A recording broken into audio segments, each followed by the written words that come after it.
Welcome! Each week I look through the reports from around the world looking for interesting weather events. This video covers the events for the week ending the 1st of June 2020. This week a very strong thunderstorm produced some huge hailstones like the ones shown on the left here. This one not only penetrated the roof of the house but also went through the ceiling into the bedroom. Fortunately, nobody was hurt. You may recall from previous videos that locust swarms were plaguing Eastern Africa. Now those same storms are attacking India. This is the worst infection of locusts for 30 years in that area, and the problem is that it's likely to get worse because the eggs from this particular swarm will hatch round about the harvest time later this year. A severe storm has hit Western Australia. It's a once-in-a-decade storm. It's the remnants of the tropical cyclone Manga, which collided with a cold front over Western Australia. This caused 50,000 homes to be without power, and the 25-foot waves battered the coastline, causing severe beach erosion. Earlier this week, a depression formed off the eastern Florida coast and brought heavy rains to the southern Florida, leaving Miami streets flooded.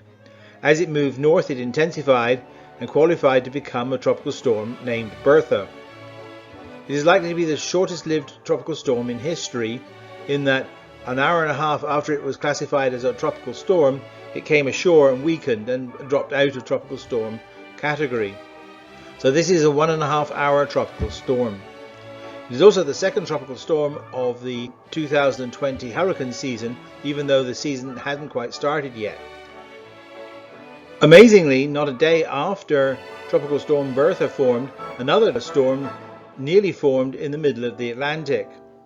This storm actually had a 50% chance of developing, but it turns out in the long term that it didn't. There's only one other time since 1951 that 3 tropical storms have occurred before June 1st. Now, all these tropical storms early on in this season do not mean that we're going to necessarily have a very busy hurricane season. That depends on so many different factors, and some of them are not necessarily that favourable for this year. The southwest of the country is baking in a heat wave with very high temperatures all around.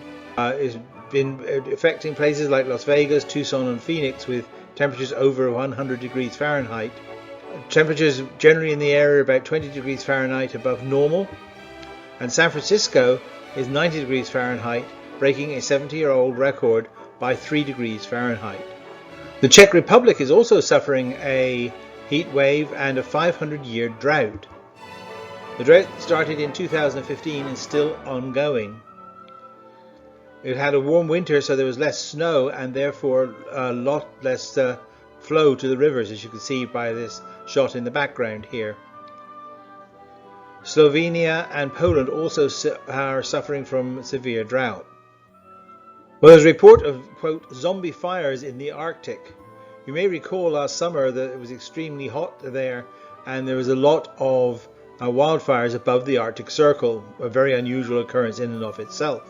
Some of these fires have continued to smoulder underground during even the cold winters there, and now they're reigniting as the warm weather returns.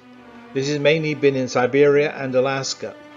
Wednesday's planned launch of the SPACEX capsule to the International Space Station was delayed because of bad weather. Lightning, winds and high clouds forced the cancellation of the launch from Florida. However, this Saturday the launch was successful and the astronauts have now arrived at the International Space Station. There's more fallout from the Australian bushfires. A report that's just been released said that air quality in times dropped to dangerous levels. The report says that the smoke alone killed over 400 people and put thousands more in hospital with respiratory problems. They estimate that the healthcare cost to the Australian government was about $2 billion. In East Church, Kent, a massive portion of cliff slid away into the sea. There's been severe beach erosion since the storms of last winter, and this left one house dangling perilously over the top of the cliff. 20 other homes had to be evacuated. Tropical Storm Amanda is the first tropical storm of the Eastern Pacific season. It lashed El Salvador and Guatemala with 3 months worth of rain in just 3 days.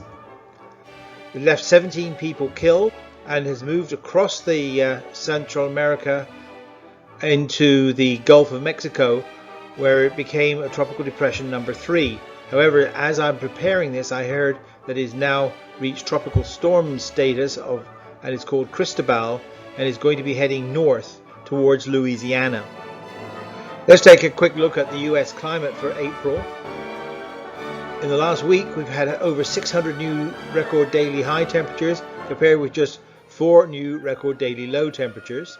About 15% of the continental United States is covered with drought. In April, we had nearly 13,000 wildfires, which is the second highest total in the last 20 years. However, the area burned is relatively small. So until next time, stay safe and goodbye.